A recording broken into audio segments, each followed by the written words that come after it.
Mais déjà que je me bats pour finir, pour avancer, ça va aller. Ça va aller. Que le nom du Seigneur soit béni. Alors ce matin, nous allons continuer dans notre série sur triompher. Dis avec moi, triompher de l'empire du diable. Alléluia.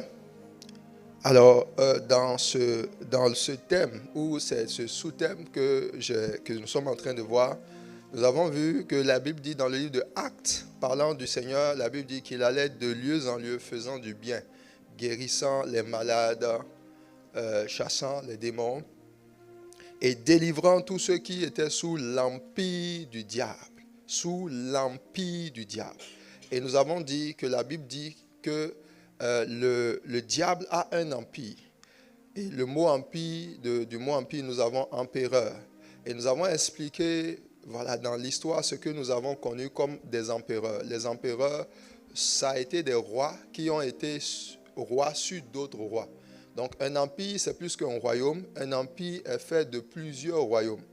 Un empire, un empereur gouverne sur plusieurs royaumes. Donc si la Bible nous dit que le diable met les gens sous son empire, ça veut dire qu'il a plusieurs royaumes qu'il dirige à la fois. Donc le travail de l'ennemi, ou d'une certaine façon, l'ennemi opère de plusieurs façons. Amen, amen. Dis avec moi, ce matin, c'est des cris de victoire. Amen. Donc ce thème, c'est pour te donner de pouvoir triompher, d'avoir la victoire. Donc on est en train de voir c'est quoi les différents royaumes. Et bibliquement, lorsqu'on regarde la manière dont l'ennemi, le diable travaille, on en a trouvé 7. Alléluia. La Bible va dire dans le livre de l'Apocalypse qu'on a vu, il dit, je vis un dragon rouge, il dit qu'il y avait 7 têtes, 7 couronnes, 7 diadèmes. Amen, 10 diadèmes. Donc, l'ennemi opère au travers de 7. 7, c'est aussi le chiffre de la plénitude d'une certaine façon. Et dans l'Ancien Testament, lorsque Dieu voulait donner la victoire à son peuple à Canaan, la Bible dit qu'il leur a donné la victoire sur 7 nations plus puissantes que eux. Donc plus tard, nous allons venir sur les différentes nations que le peuple de Dieu desquelles le peuple de Dieu a triomphé dans l'Ancien Testament. Et nous allons voir comment est-ce que tu fais face à ces mêmes nations actuellement. Pendant que je parle, ta vie de tous les jours, tu es confronté à ces différentes nations-là sans t'en rendre compte. Alléluia. Que le nom du Seigneur soit béni. Donne un bon amen à Jésus. Alors, je vais te lister les 7. On a parlé du premier royaume qu'on a développé les 2 derniers dimanches, où on a parlé du royaume des ténèbres, n'est-ce pas? Alléluia. Et nous avons dit que le royaume des ténèbres est associé au manque de connaissance, à l'ignorance. À l'ignorance. L'ignorance tue. L'ignorance tue. L'ignorance dans presque tous les domaines. L'ignorance sur le point de vue médical a maintenu l'humanité dans beaucoup de problèmes. Chaque fois que la lumière arrive, c'est l'opposé des ténèbres. La lumière va toujours apporter le salut. La lumière apporte la vie. La lumière apporte la clarté. Amen, amen. Tu peux ne pas être dans un autre royaume qu'on appelle le royaume du péché, parce que pour beaucoup de chrétiens, beaucoup de croyants, beaucoup de personnes qui ont été introduites à Dieu, Dieu ne faisait que régir ou amener les gens juste à vivre dans la sainteté. Non, pas forcément. Il y a eu de bonnes personnes, des personnes pieuses qui ont marché avec Dieu et dont le challenge de leur vie n'est pas lié au péché. C'est juste simplement lié à l'ignorance. Dieu dit, mon peuple périt faute de connaissance. Et de la façon surprenante que cela soit, tout ce qui existe sur la terre a été créé par Dieu. Le monde n'a rien découvert. Les gens n'ont rien trouvé, n'ont rien créé plutôt. Et les personnes qui vont exercer, quel que soit le métier, d'une manière ou d'une autre, utilisent simplement un élément de Dieu. Amen. Ils utilisent la lumière, ils utilisent la connaissance. Donc si tu es enfant de Dieu, tu es croyant et que tu méprises la connaissance, tu méprises la lumière, tu vas avoir des difficultés, même si tu vis dans la piété.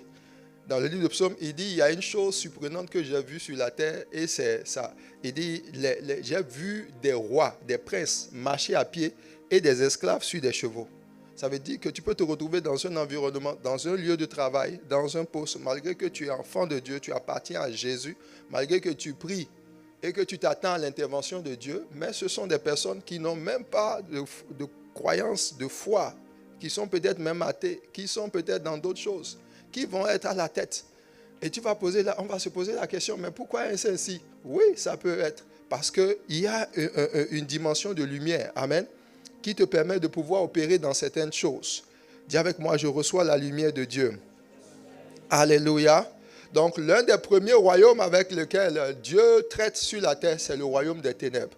Et quand vous allez au tout commencement de la création, la Bible dit, lorsque Dieu a créé la terre et le ciel, Dieu créa la terre et les cieux, n'est-ce pas? Et la Bible dit qu'il y avait les ténèbres à la surface de l'abîme. Donc, le premier royaume avec lequel Dieu a traité sur la terre, c'est le royaume des ténèbres. La Bible dit qu'il y avait les ténèbres sur l'abîme. Et l'Esprit de Dieu se mouvait sur les eaux. Et la Bible dit, Dieu a dit que la lumière soit. Et la lumière fut. Mais, bien aimé, c'est quelques versets plus tard que la Bible va nous dire que Dieu a créé les luminaires. Le plus grand pour présider au jour, le plus petit pour présider à la nuit. Donc, ça veut dire que la lumière que nous connaissons, le soleil, ou la luminaire qu'est le soleil, d'où nous tirons la plupart de l'énergie solaire et tout ce qui vient pour donner à la plantation, aux semences que nous mettons dans nos jardins, l'agriculteur qui sème, tout le monde connaît l'importance de la lumière solaire. Amen, amen. Mais c'est venu après. Quelle lumière Dieu a dit que la lumière soit? C'est une autre lumière. Alléluia. Cette lumière-là est en toi en ce moment. Alléluia. Est-ce que tu le crois même? Ah, on dirait que tu n'as pas idée. Alléluia. Oui, Dieu a dit que la lumière soit. Et la Bible dit que et la lumière fut. La Bible dit que Dieu a séparé la lumière d'avec les ténèbres. Il y eut un soir, il y eut un jour. Donc, avant même que Dieu ne crée les luminaires, il y avait déjà la lumière. Mais cette lumière, c'était qui? C'était Jésus. Alléluia. La lumière, ce n'est pas l'éclairage, bien-aimé. Non, non, non. Alléluia. Aujourd'hui, vous voyez, les gens vont sur les réseaux sociaux, on dit, oh, telle personne, elle shine. Hein? Vous avez déjà entendu cette expression-là. Il brille. Voilà, d'autres personnes même ajoutent à leur prénom, voilà, Jeanne shine, ou bien quelque chose. Voilà, pour dire qu'un homme peut briller. Je te vois briller. Dis à ton voisin, je te vois briller. Oh là là là là. Alléluia. Et l'opposé de la lumière, c'est les ténèbres. Ça dit que ta vie est fade, rien n'avance. Et puis, quand quelqu'un même devient un peu bizarre quand même, il manque de lumière. On dit simplement, tu manques un peu de lumière. Dis à ton voisin, reçois un peu de lumière. Alléluia. Et brille dans le nom de Jésus. Amen. C'est ça. Dis avec moi, j'ai besoin de la lumière de Dieu. Alléluia. Jésus dit, pendant que je suis dans le monde, je suis la lumière du monde. Et plus tard, lorsqu'il partait, il dit, vous êtes la lumière du monde. La lumière, c'est autre chose. C'est plus que juste l'éclairage. Et la lumière, c'est une personne. Il dit, je suis le chemin, je suis la vérité, je suis la vie. Au commencement était la parole. La parole était avec Dieu. La parole était Dieu. Tout ce qui a été fait par elle. En elle était la vie. Et la vie était la lumière du monde. Alléluia. En qui? En Jésus-Christ, c'était la vie. Et cette vie-là était la lumière du monde. Et Jésus est celui-là qui nous fait sortir des ténèbres. Dis avec moi, Seigneur, je ne veux plus marcher dans les ténèbres. Je marche à ta lumière. Comme tu es dans la lumière, je veux aller à la lumière. Alléluia. Amen, amen. Et dimanche, nous avons dit que quand quelqu'un est dans la lumière, la lumière, l'une des choses, c'est que la lumière révèle ce qui est là. Voilà. Lorsque tu vas dans la présence de Dieu, la lumière de Dieu va révéler les choses concernant ta vie. Amen. Une personne qui garde les choses au-devant de lui, qui n'a pas envie de les révéler, quand c'est de mauvaises choses, va généralement choisir de rester dans les ténèbres. Les ténèbres font allusion au faux. Les ténèbres, c'est dans les ténèbres qu'on a le mensonge. C'est dans les ténèbres qu'on a les escroqueries. C'est dans les ténèbres qu'on fait la fraude. Alléluia. Les ténèbres, c'est tout ce qui ne glorifie pas Dieu, tout ce qui n'est pas bien. Généralement, le deuxième royaume, qui est le royaume du péché, collabore avec les ténèbres. Et nous avons vu ce passage-là. Jésus a dit, je suis venu afin que les gens aient la vie. Il dit, ils ne viennent pas à moi parce que leurs œuvres sont mauvaises. Il ne veut pas venir à la lumière parce que leurs œuvres sont mauvaises. Et la Bible dit, celui qui a de bonnes œuvres aime la lumière. Parce que lorsqu'il vient à la lumière manifeste ses œuvres.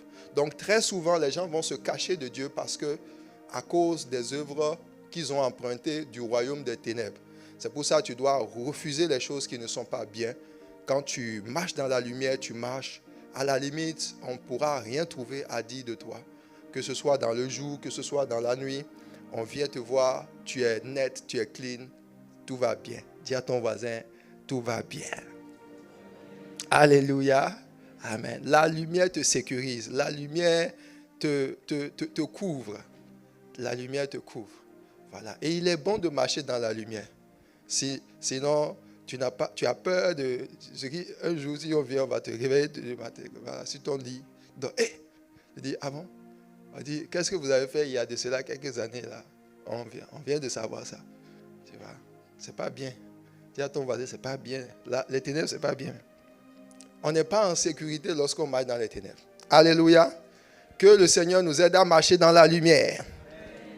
Et en tant que fils de lumière, nous devons découvrir, nous devons savoir c'est quoi les choses qui sont du monde des ténèbres et nous devons les rejeter. Nous devons les rejeter. Sinon, l'intégrité, la justice, certaines valeurs qui permettent au monde de demeurer, de tenir, ces choses-là sont balayées et il n'y a plus de personnes qui montrent véritablement la façon dont les choses doivent se faire. Parce que les fils de lumière trafiquent, s'accommodent avec les œuvres infructueuses des ténèbres. Et la Bible dit que nous devons rejeter ces choses-là. Alléluia. Alors, cela ne c'est pas pour te condamner. Si dans ta vie, tu te retrouves des fois à être avec la compromission, à être des choses qui sont fausses, il faut dire simplement, Seigneur Jésus, je me répands. Ce n'est pas de toi. Alléluia. Si je faisais des choses qui n'étaient pas bien, je ne veux plus marcher dedans parce que je suis dans le quartier, dans le royaume de Satan. Satan, lui, c'est comme ça, il opère. Et je ne veux pas avoir part avec lui. Amen, amen. Et tu choisis ton camp. Et tu quittes, tu déménages. On a déménagé dimanche dernier, qui se rappelle? Ne me cherchez plus dans le mensonge. Alléluia. Voilà. Si tu vois que des fois, tu fais des petits mensonges et ça vient te secourir, tu dis mensonge. Même s'il faut que j'aille à la croix.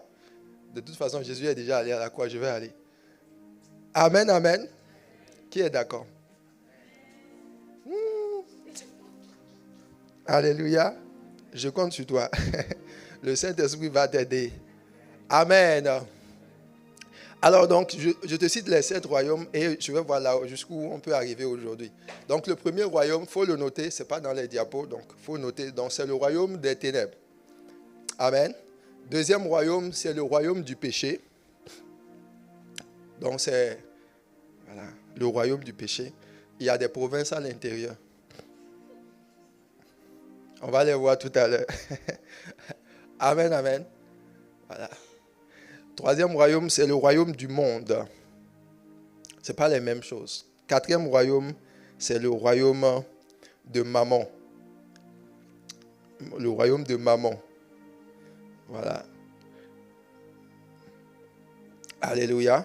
Ou le royaume de l'amour, de l'argent, de la cupidité. Donc c'est ce royaume-là. Il y a des gens qui vivent là-bas. Cinquième royaume, c'est le royaume des trônes ou du royaume des dominations. Royaume des dominations. Sixième royaume, c'est le royaume du séjour des morts. Le royaume du séjour des morts. Et le septième royaume que Satan gère, qu'il gouverne, c'est le royaume de la mort. Alléluia. Amen, amen. Alors donc, aujourd'hui, nous allons toucher un peu le royaume du péché et nous allons prier pour avoir la victoire sur ce royaume-là. Amen.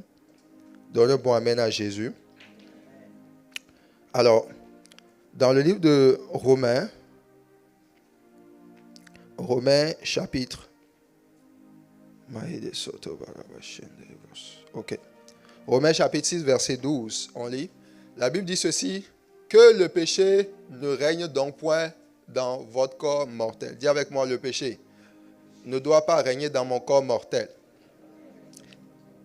Alléluia.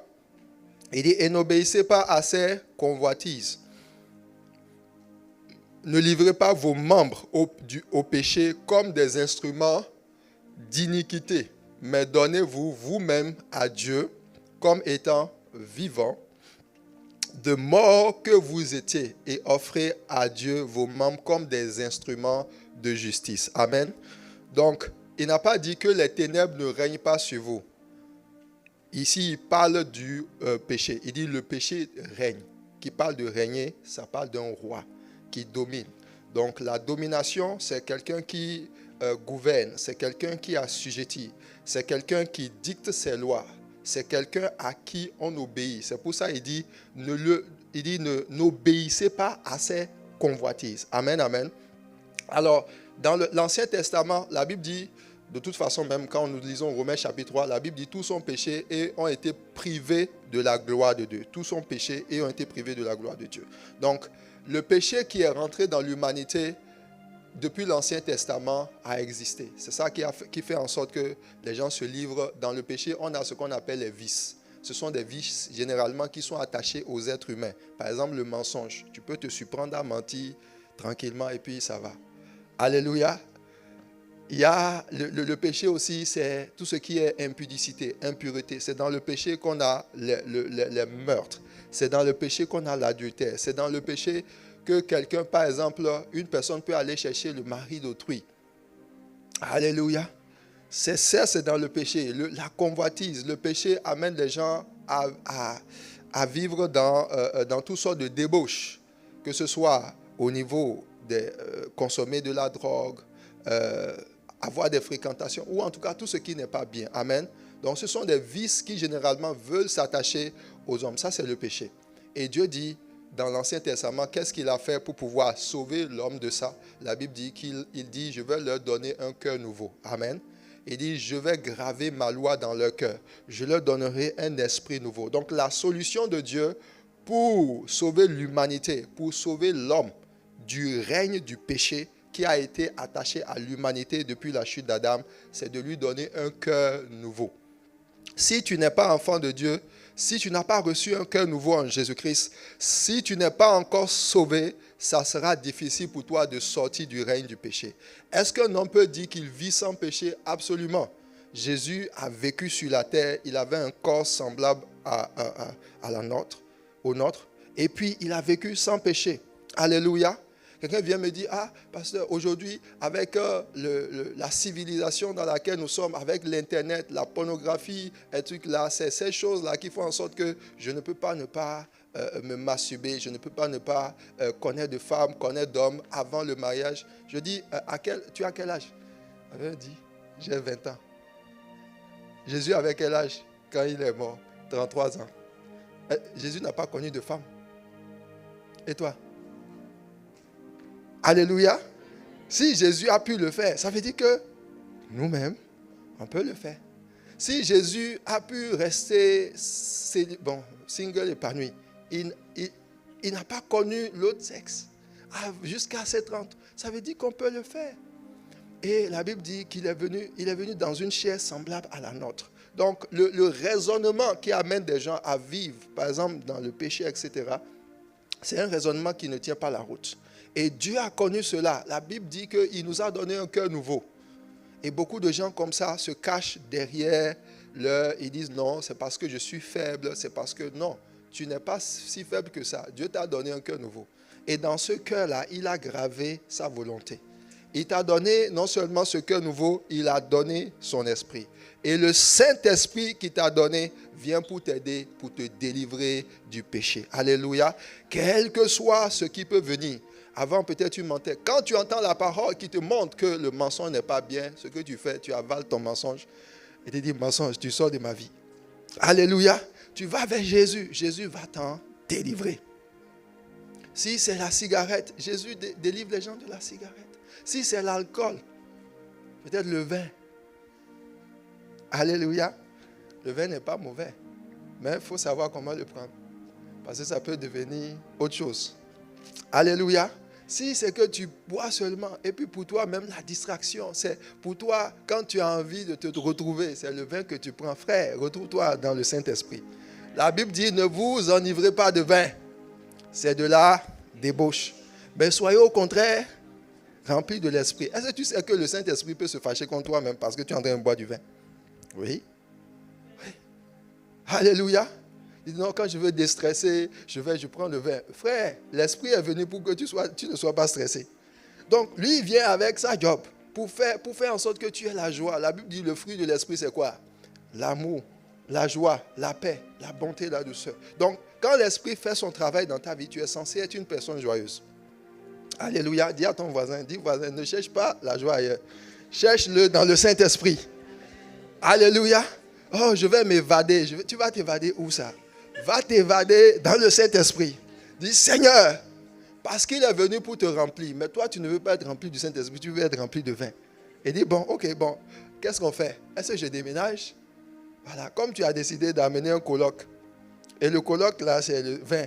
Oh, moi, je suis venu jouer le rôle que le vin est censé produire dans ta vie. Le vin donne de la joie au cœur, n'est-ce pas? Pour ceux qui le prennent. Ou bien... Ah, tu n'es plus dans le... Tu as déménagé, ok, d'accord, j'ai compris. Alléluia. Donc, les gens comme ça, quand ils disent, oh non, c'est la même chose pour ceux qui vont prendre de la cigarette ou bien de la drogue. C'est à la limite, ils trouvent en ça de la passion. Ils trouvent en ça quelque chose, voilà, tu aimes ça. Peut-être pour toi, c'est le jeu vidéo qui est ton vin. Le temps que tu dois passer avec Dieu. Dès que tu as ton jeu comme ça, tu es comme un enfant qui a son biberon. Tu es content comme ça. Et l'Esprit de Dieu est attristé et dit, ah, bon, tu préfères ça à moi, quoi. D'accord. Gloire à Dieu. Donc, le péché, ce sont des vices. C'est différent du royaume des ténèbres. Et dans la vie d'une personne, on est capable par le Saint-Esprit de ne pas vivre dans des vices. Dis avec moi, je rejette les vices qui sont attachés à l'humanité. Et Dieu m'en donne la victoire. Dans le nom de Jésus. Alléluia. Romains chapitre 6, verset 23, la Bible dit ceci. Car le salaire du péché, c'est la mort. C'est le verset, c'est la diapo suivante. Donc, le salaire du péché, c'est la mort, mais le don gratuit de Dieu, c'est la vie éternelle en Jésus-Christ. Donc, beaucoup de personnes expérimentent la mort simplement parce qu'ils vivent dans la désobéissance. Ils vivent dans un quartier qui est contraire à la volonté de Dieu. Et il est impossible pour un enfant de Dieu de ne pas demeurer dans le règne du péché si tu ne vas dans la parole. Alléluia. Parce que c'est la parole de Dieu qui te permet de révéler. La Bible dit la parole de Dieu est comme une épée à double tranchant, n'est-ce pas? Elle pénètre jusqu'à séparer âme et esprit. Elle révèle les sentiments du cœur. Dans le péché, il y a d'autres choses. On a la jalousie. On a la haine, on a les querelles, on a les dissensions, on a la rébellion. Il y a des péchés qui sont attachés à l'âme.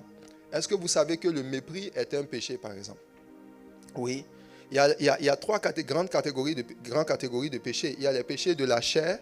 La Bible dit que ne vous livrez pas. Il dit ne vous livrez pas à l'impudicité. Parce que celui qui pêche ou qui se livre, qui commet l'impudicité, c'est-à-dire qui va avoir des relations intimes avec une personne avec laquelle elle n'est pas mariée, unie légitimement, ils ne sont pas accordés pour dire tu es ma femme, tu es mon époux.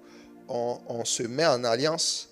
Lorsqu'une personne fait cela, la Bible dit qu'elle livre son corps comme un instrument d'iniquité. Alléluia. Il dit ne livrez pas vos membres comme à l'impudicité, parce que celui qui fait cela pêche contre son propre corps. Donc, il ne dit pas pêche d'abord contre Dieu. Il dit ton corps même est offensé.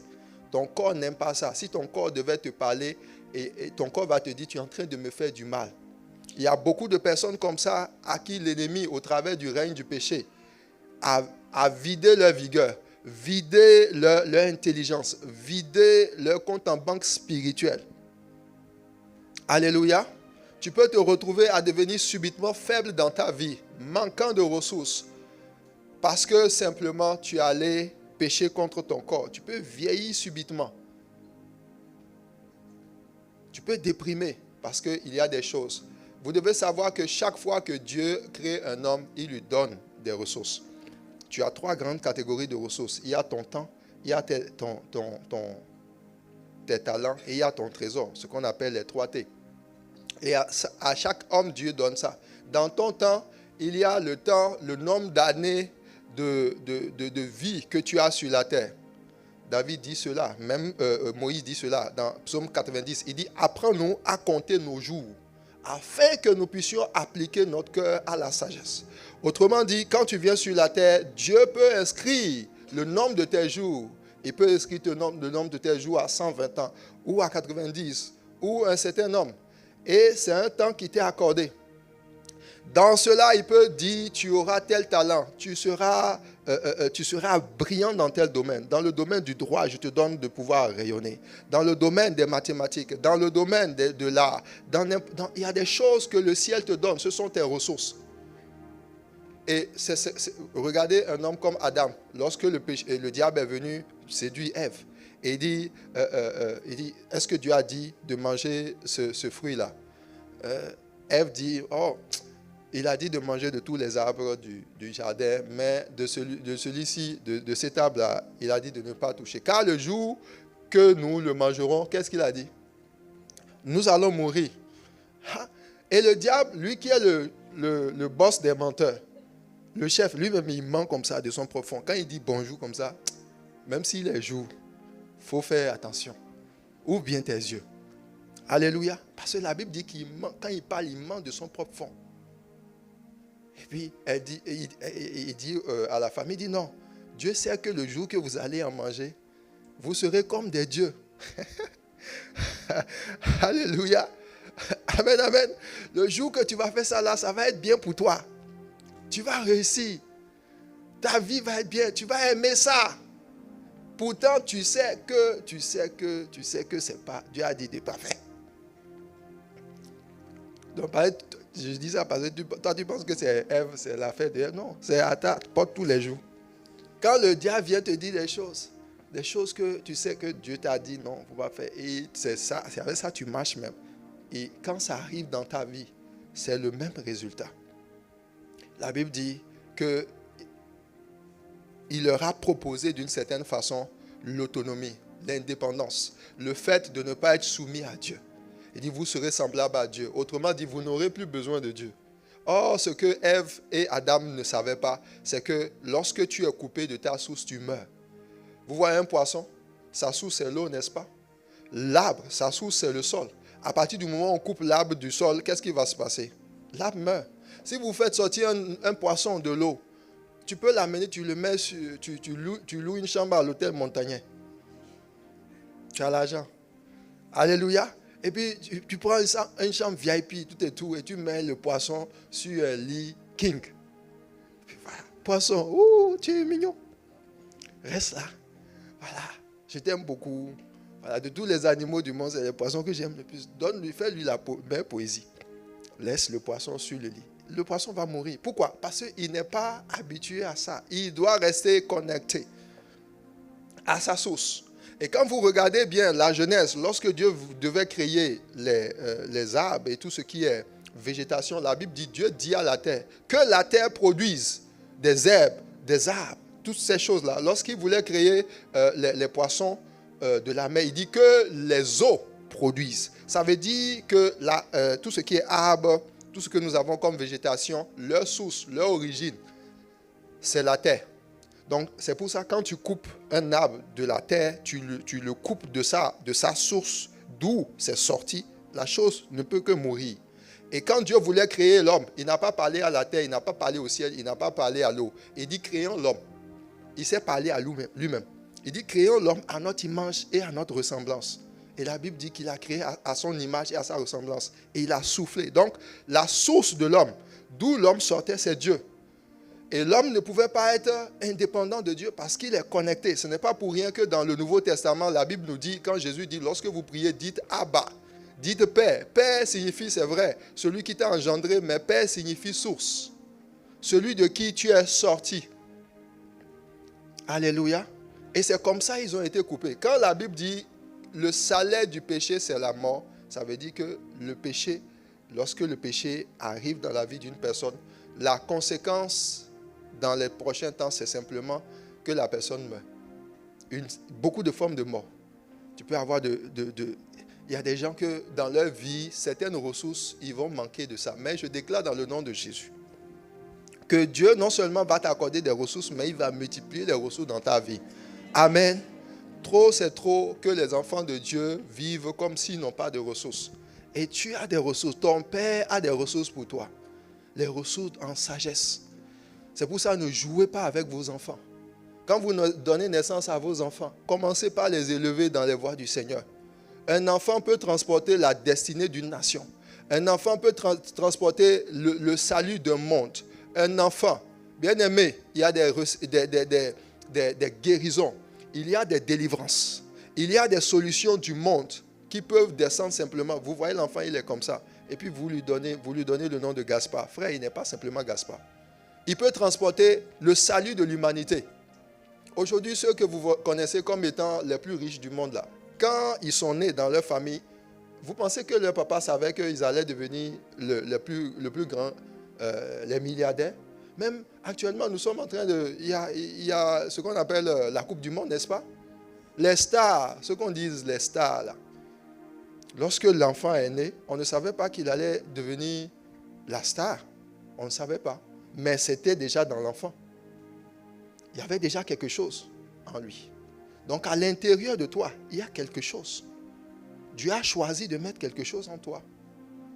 Et ces choses-là, l'ennemi, il sait que c'est important. De la même façon qu'il est allé attaquer Adam et Ève pour les vider, il a volé le monde entre les mains d'Adam et de Ève. Ce qui fait qu'aujourd'hui, après de 6000 ans, après, nous sommes, il vient dire à Jésus, si tu te prosternes et tu m'adores, je te donnerai les royaumes du monde. Parce que cela m'a été donné. Ça a été donné par qui? Ça veut dire que la terre, nous tous qui sommes ici, notre arrivée avait été donnée à Adam. Un homme, une personne détenait notre arrivée sur la terre. Il avait reçu le bail de la terre comme ça. Et puis, il donne ça à Satan. Satan dit, ok, moi, on m'a chassé du ciel. Maintenant, je déménage chez toi.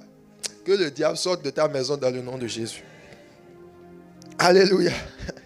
Dis avec moi, je dois chasser le diable en lui remettant son royaume du péché. Qui a décidé comme moi à chasser le diable même? Gloire à Jésus. Alors donc le péché c'est ça, c'est un royaume avec lequel il faut pas établir domicile dans ce royaume-là. Donc le troisième royaume c'est le royaume du monde. Dis avec moi le royaume du monde. Alors le royaume du monde il est différent du royaume du péché et je vais t'expliquer comment. Apocalypse chapitre 11 verset 15. Et lui il est pernicieux. C'est lui qui fait que beaucoup de chrétiens, dans beaucoup de choses, ne réussissent pas ou n'arrivent pas à accomplir les desseins de Dieu. La Bible dit ceci, le 7e ange sonna de la trompette et il eut dans le ciel de fortes voix qui disaient, le royaume du monde. Dis avec moi, le royaume du monde. Est quoi? Est remis à notre Seigneur et à son Christ. Et il régnera au siècle des siècles. Amen, amen. Alors, prête attention à ce que je vais te dire. Ce royaume-là, tu dois avoir la victoire sur ce royaume. Parce que nous le sous-estimons beaucoup et il fait beaucoup de dégâts. L'ennemi l'utilise pour séduire beaucoup de chrétiens, pour éloigner beaucoup d'enfants de Dieu de la volonté de Dieu. Ce royaume-là, il est dangereux.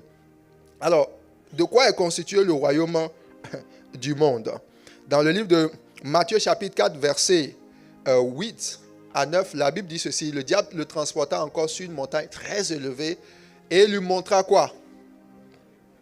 Disons, tous les royaumes du monde. Et quoi? Et leur gloire. Et lui dit, je te donnerai toutes ces choses. Aïe, aïe, aïe, aïe. Alléluia. Il dit, je te donnerai toutes ces choses si tu te prosternes et si tu m'adores. Jésus lui dit, retire-toi, Satan, car il est écrit, tu adoreras. Dis avec moi, tu adoreras. Mettez les cœurs. Alléluia. Il dit, tu ne mettras des cœurs que... Maintenant, regarde ton voisin, dis, voilà, tu ne commences pas à comprendre. Il dit, tu ne te prosterneras et tu n'adoreras que Dieu seul, n'est-ce pas? Retire-toi de moi et tu adoreras le Seigneur ton Dieu. Donc tu ne mettras des cœurs cœurs pour Jésus. Alléluia. Tu mets des cœurs pour Jésus. Mais le fait est que beaucoup de gens mettent des cœurs pour les chaussures. Tu dis, ces chaussures-là, ouais, il faut que je l'ai. Tu mets des cœurs. Tu dors même la chaussure, tu te rappelles. Oh, la chaussure. D'autres personnes, oh non, cette montre-là. Non, la montre-là, pas, il faut que je l'ai. Tu n'es pas en train de mettre des cœurs pour Jésus. Tu mets des cœurs pour la montre. C'est pour ça qu'il lui montrera le monde, le royaume du monde et leur gloire. Dans Apocalypse, la Bible dit le royaume du monde sera remis à Jésus. Alors pourquoi est-ce qu'il parle du royaume du monde? Parce que le cours de la vie, les choses qui se fabriquent le plus dans le monde sont en fait entre les mains de Satan. C'est un royaume du diable. Et il est conscient de ça. La façon dont les gens courent, par exemple, pour pouvoir soit avoir le pétrole, avoir les richesses sous la terre, les richesses sous la terre, que ce soit la popularité, qu'on va dire la mode, allez regarder un peu dans ce domaine-là. Comment les gens sont prêts même à se vautrer, à se livrer dans le péché juste pour pouvoir avoir certains postes. Et dire, oh moi, je veux vraiment réussir dans ma carrière. Je veux vraiment... Est-ce que c'est un péché que tu réussis dans ta carrière? Mais ta carrière peut t'éloigner de Dieu. Ta carrière peut t'éloigner de l'église. Tu dis, non, mais je crois toujours en Dieu. Mais tu adores quelque chose qui est dans le monde. Et il dit la gloire du monde, la réussite de ce monde, les choses que tu veux obtenir pour toi, pour t'élever, pour t'amener à devenir grand. Souvenez-vous, lorsque Daniel se retrouve dans la maison de Nebuchadnezzar, Nebuchadnezzar était roi. Il avait tout à sa portée. Et la Bible dit qu'on lui a présenté les mets de la table du roi. Imaginez, il n'avait pas à payer pour ça. Et tout était là. Mais Daniel a vu que dans les mets, il y avait quelque chose que Dieu a dit, vous n'allez pas manger dans la loi. Mais Daniel a regardé ça et dit non, moi je ne peux pas manger. Première chose, c'est que il avait été confronté au royaume du péché. Il a refusé le péché. Alléluia. Deuxième chose, c'était dans la maison du roi, c'est-à-dire la maison du premier ministre, la maison du DG, la maison de celui-là qui donne le poste, la maison de celui-là, s'il parle sur ta vie est partie même. Il arrange ta vie comme ça. C'est ça. Il dit, oh, si tu as la chance, tu rencontres telle personne. Et beaucoup de chrétiens même sont prêts à faire la courbette pour pouvoir avoir accès à des gens. Si tu vois quelqu'un, on te dit, bon, cette personne-là, il est ceci, tu as moins d'égards. Mais dès qu'on va dire, cette personne, il a telle relation, le là, ça vient d'où? Ça vient d'où? Parce que tu veux atteindre, tu veux avoir une position, tu veux avoir quelque chose. Et ça peut conduire ta vie. Tu es dans le monde, c'est un QG.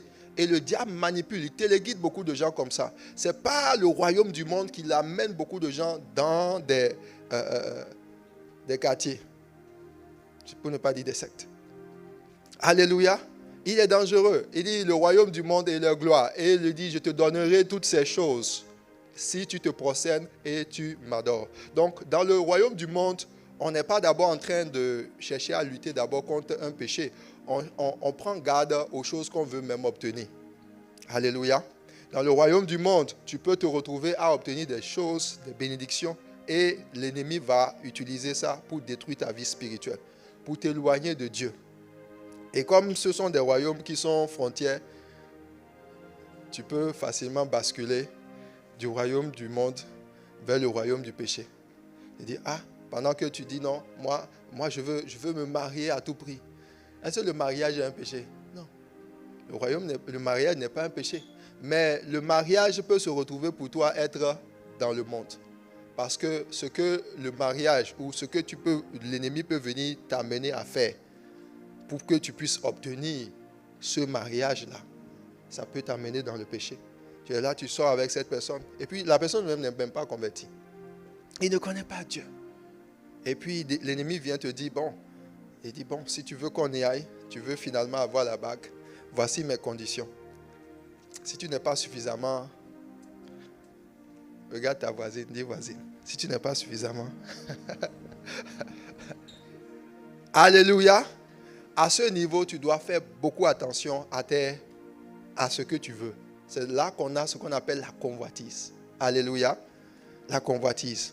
Et la Bible va nous dire que quand Jésus va résister au diable, il va résister à Satan par rapport à quelque chose de très bien, la gloire que l'ennemi lui donnait. La Bible dit que les anges sont venus pour servir Jésus. Le ministère des anges ne se manifeste pas dans la vie de beaucoup d'enfants de Dieu parce que beaucoup de leurs choses sont d'abord mondaines. Le ciel se déploie pour des gens qui ont triomphé du royaume du monde. Alléluia. Ton travail ne doit pas être un travail du monde. Je vais te montrer comment on fait ça tout à l'heure. Amen. Ton mariage ne doit pas être un mariage du monde. Ce que on peut appeler même vision. Ta vision peut devenir mondaine. Tes ambitions, ta volonté de devenir, ta volonté d'accomplir, ta volonté même de bons projets, créer une entreprise peut être mondaine. Alléluia. Que le Seigneur nous aide dans le nom de Jésus. Alors, dans le livre de 1 Jean chapitre 2, on va voir, il dit, n'aimez point le monde, ni les choses qui sont dans le monde. Si quelqu'un aime le monde, l'amour du Père n'est point en lui. Car tout ce qui est du monde, la convoitise, voilà, on va voir les 3 districts ou les 3 provinces de l'amour du monde. La convoitise de quoi? De la chair. La convoitise des yeux et l'orgueil de la vie ne vient point du Père, mais vient du monde. Et le monde passe et sa convoitise aussi. Mais celui qui fait la volonté de Dieu demeure éternellement. Alléluia. Donc, premier district ou première province, c'est la convoitise de la chair. Deuxième, c'est la convoitise des yeux. Et troisième, c'est ce qu'on appelle l'orgueil de la vie. Alors, c'est quoi la convoitise de la chair? La convoitise de la chair, c'est l'envie de posséder. L'envie simplement de posséder. Tu veux dire, ah vraiment, il faut que j'ai une voiture. Oh, cette voiture-là, quand j'y pense, voilà, tu veux simplement la voiture. Ok, c'est bien. Mais la manière dont l'envie d'avoir cette voiture-là se saisit de toi, toi-même, tu sais que ce n'est pas normal. Amen. L'envie d'avoir quelque chose. Et aujourd'hui, même, on arrive où les chrétiens, tellement beaucoup de vantardise par rapport au simple fait qu'ils ont la dernière marque de ceci. L'habit que tu portes, tu travailles simplement pour que tu puisses apporter certaines marques. Ou bien le dernier iPhone. Voilà, il faut que j'ai le dernier iPhone. Il faut que... Frère, qu'est-ce que l'iPhone là a de plus que l'ancien ou l'avant-dernier? Mais si tu es là, tu cherches. Il y a des gens même que tu vois, ils vont faire exprès de te montrer qu'ils ont le dernier iPhone.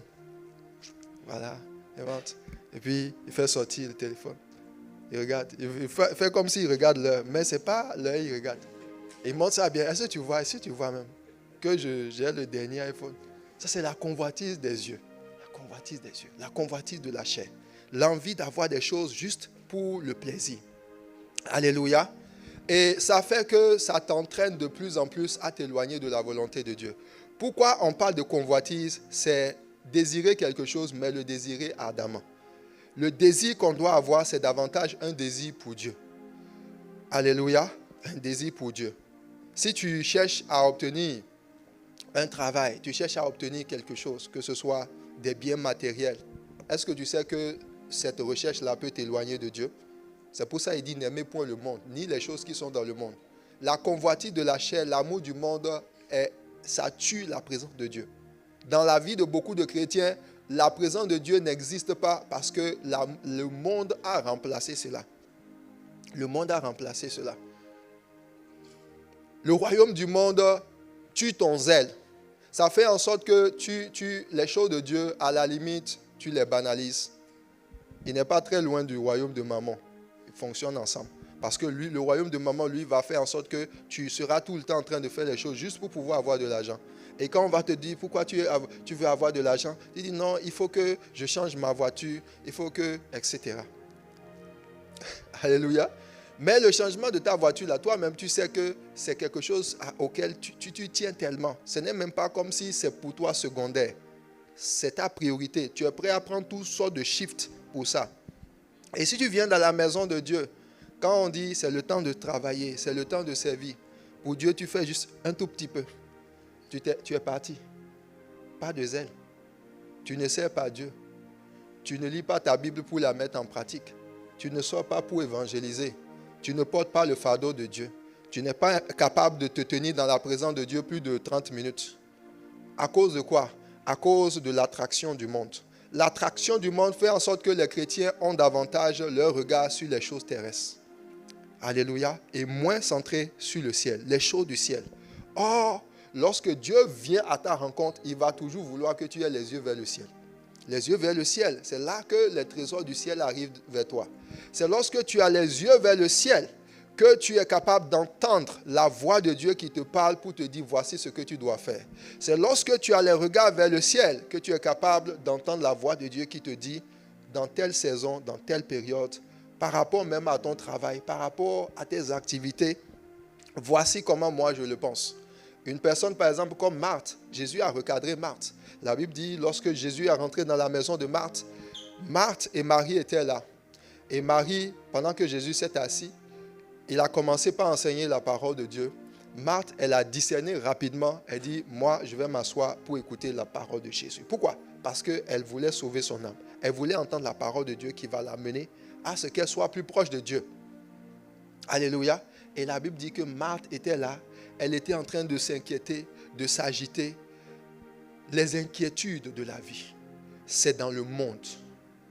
C'est mondain. Jésus dit, ne vous inquiétez de rien. Mais en toutes choses, par des prières, par des supplications, avec action de grâce, présentez vos sujets à Dieu, n'est-ce pas? Si une personne est inquiète, tout le temps en train de chercher comment je vais faire pour m'en sortir, comment, tu vas voir que de moins en moins tu auras le temps pour ce qui est véritablement essentiel. Et Marthe était en train de le faire. Et Jésus vient, elle dit à Jésus, elle dit, Seigneur, cela ne t'inquiète pas que Marie me laisse seule en train de faire toutes ces choses-là. Jésus lui dit ceci.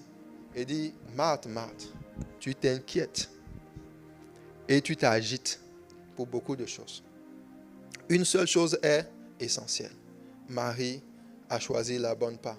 Mais entre vous et moi, entre le fait d'aller arranger les bols et tout ça et s'asseoir, et est-ce que c'était mauvais? C'était pas mauvais.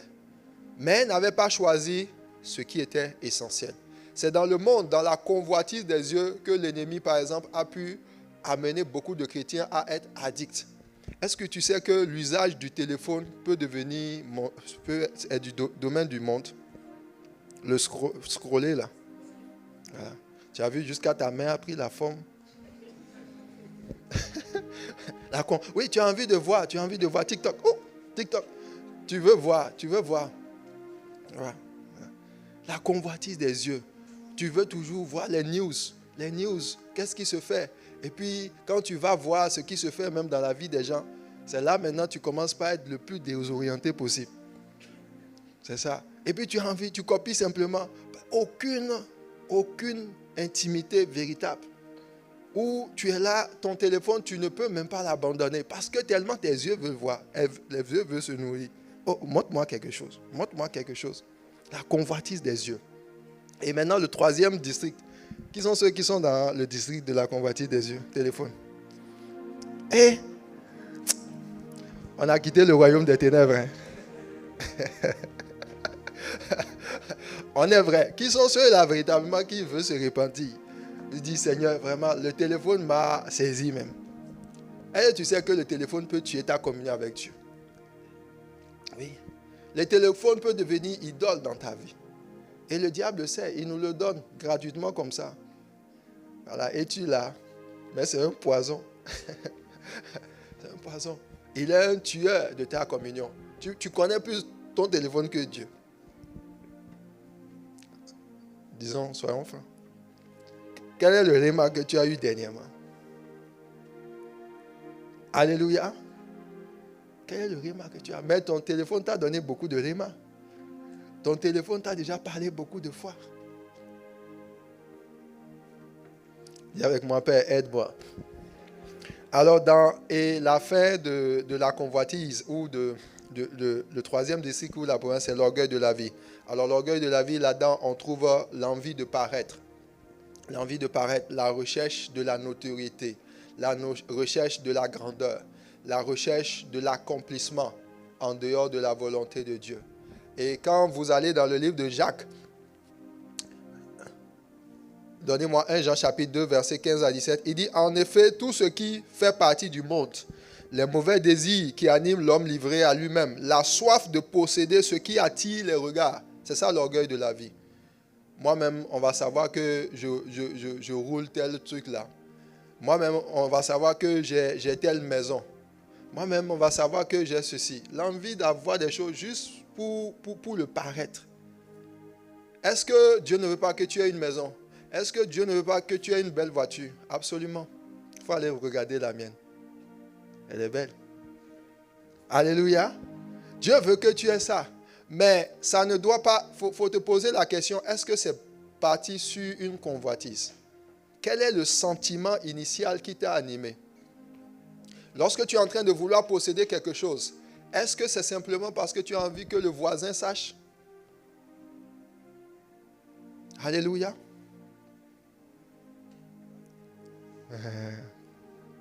Amen, amen. Et la plupart du temps, tu vas voir que quand tu as ça, tu vas faire publicité, non pas pour que Dieu, on puisse glorifier Dieu. Alléluia, je viens d'avoir un nouveau travail. Bien payé. Chez le meilleur employeur du Canada. Avant, quand tu travaillais quelque part, on ne te connaissait pas, tu n'es pas venu témoigner. Hein. Elle disait que ce travail que tu faisais, personne ne te connaissait. Ça aussi, c'est un témoignage. Maintenant, pourquoi quand tu es devenu PDG de je ne sais pas quoi, tu veux que toute l'église le sache? Vantardise. Tu as envie de voir l'orgueil de la vie. Tu veux qu'on sache. Maintenant, tu fais ça, on dit, oh, il est en train de témoigner. Tout le monde acclame. Je dis, mondain. Parce que c'est juste pour, c'est pas pour me donner la gloire, mais c'est pour que on sache que toi-même, tu es arrivé. Alléluia. Si tu es là, tu luttes, tu cours pour dire, moi, vraiment, je vais réussir mon université. Je vais payer une nouvelle voiture. Mais est-ce que tu donnes ta dîme? Tu ne donnes pas la dîme. Alléluia. Et après, maintenant, je vais dire, oh, c'est le moment, je vais prier. L'onction est sur moi. Amenez les sujets de prière. Tu amènes ça. Et puis, je prie. Et puis, tu vas voir, le jour même quand tu vas avoir ça là, tu es parti. Tu vas avoir quoi? D'autres priorités. Et quand tu veux même acheter une voiture, tu peux demander à Dieu, Seigneur, est-ce que c'est le moment? Parce que tu n'as pas remboursé ta carte de crédit. Je vais aller là-bas, je vais aller même. Tu n'as pas payé tes dettes. Et puis parce que tu as vu que le frère dans le département, il vient d'acheter une voiture. Tu ne sais pas que Dieu lui a fait grâce. Toi, Dieu ne t'a pas encore fait grâce. La grâce n'est pas encore arrivée. Mais toi-même, tu vas, tu te concentres. Et tu vas maintenant. Tu prends encore un autre prêt. Endetté jusqu'au cou, jusqu'à la cravate. Et puis tu achètes, tu amènes. Et puis on voit ça, on dit, waouh, le frère, c'est bien, il a une nouvelle voiture. Mais en dessous, là, ouh, c'est pas bon. Alléluia. Est-ce que tu as demandé ça à Dieu? Est-ce que tu as demandé à Dieu, c'est le moment? Dieu ne t'a pas dit. L'orgueil de la vie. L'orgueil de la vie. Il y a un jour, un frère, je vais dire là, le frère, on dit, frère, pourquoi tu ne viens pas à l'église? Il dit, pasteur, c'est parce que je n'ai pas de vêtements. Hein. Vraiment. Il faut que je puisse m'habiller. Voilà, parce que... Au début, ça sonnait bien. J'ai dit, bon, c'est vrai, quand on vient dans la maison de Dieu, la moindre chose, c'est de s'habiller correctement et tout. Mais après, quand l'Esprit me dit, non, ce n'était pas le fait de vouloir s'habiller. Il pouvait venir avec le pantalon qu'il a. Alléluia. Parce que tu peux même dire, je ne viens pas à l'église parce que tu as envie de t'habiller d'une certaine façon. Pourquoi? Pas ce que tu as. Alléluia. Ce que tu as, c'est déjà bien. Parce que tu as envie qu'on ait une image de toi qui n'est pas là. Oh, Dieu résiste aux orgueilleux. Lorsque tu te présentes à Dieu, tu te présentes à Dieu tel que tu es. Et de là où tu es, tu lui présentes. Et c'est là que tu vas apprendre à communier avec lui. Il peut mettre le doigt sur les mobiles de chaque chose que tu veux obtenir. Il va te dire ça, là, c'est de la convoitise. C'est l'envie de paraître. Ce n'est pas nécessaire pour toi maintenant. Ce n'est pas nécessaire pour toi maintenant. Si tu viens, tu affiches 5 voitures. Mais est-ce que tu as déjà participé à un programme pour que nous allions soutenir des démunis? Est-ce que tu as déjà participé? Est-ce que de tes projets, l'envie de devenir le prochain Bill Gates de Chicoutimi ou du Saguenay, est-ce que là-dedans, tu as pensé aux autres? Ou bien c'est juste pour le fait d'avoir un titre ou bien une autorité? Dieu résiste à de telles choses-là. C'est de la convoitise, c'est mondain. Mais Dieu, quand ce qu'il fait, il élève des personnes qui sont prêtes à lui donner la priorité. Quel que soit le niveau de responsabilité que tu vas avoir, l'emploi que tu vas avoir, que tu sois DG, que tu sois PDG, archi-PDG, tu n'abandonnes pas la maison de Dieu. Alléluia. Tes temps de prière demeurent les mêmes. Ta communion avec Dieu demeure la même. Tu n'es pas en train de chercher poste sur poste, agent sur agent, relation sur relation.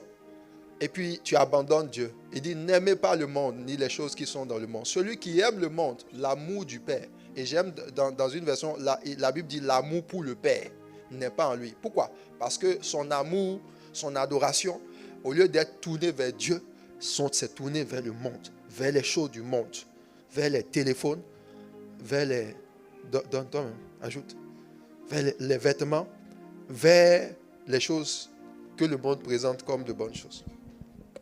Dis à ton voisin, ce n'est pas de toi que le pasteur parle. Alléluia. Que le Seigneur nous délivre de l'amour du monde. Alors, il est subtil, il faut que tu fasses attention.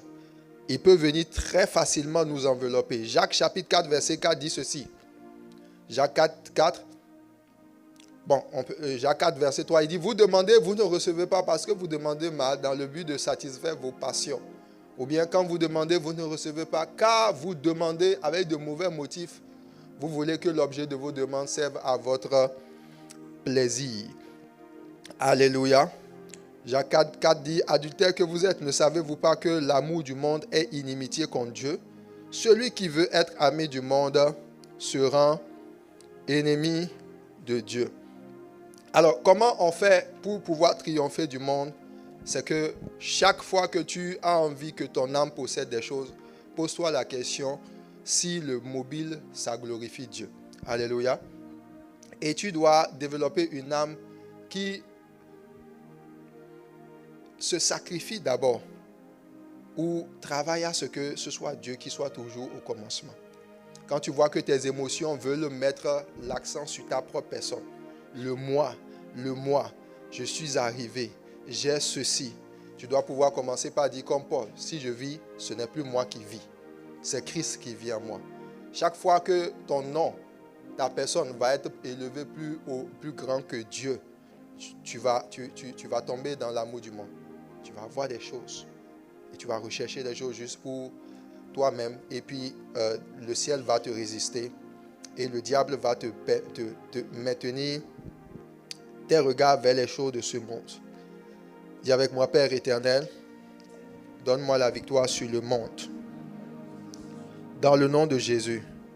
Alors nous allons nous tenir debout, nous allons prier. Merci Seigneur Dieu. Alors tu vas prier et tu vas dire à Dieu, Seigneur, tu connais ma vie, sonde mon cœur. Je veux t'aimer plus que tout. Et là où tu es, tu peux voir au travers de ton quotidien les choses que tu veux acquérir, les rêves que tu as, si Dieu a sa place dedans. Si Dieu a sa place dedans, élève la voix. Dieu veut ton meilleur, mais il sait que ce monde-ci peut te voler ton cœur,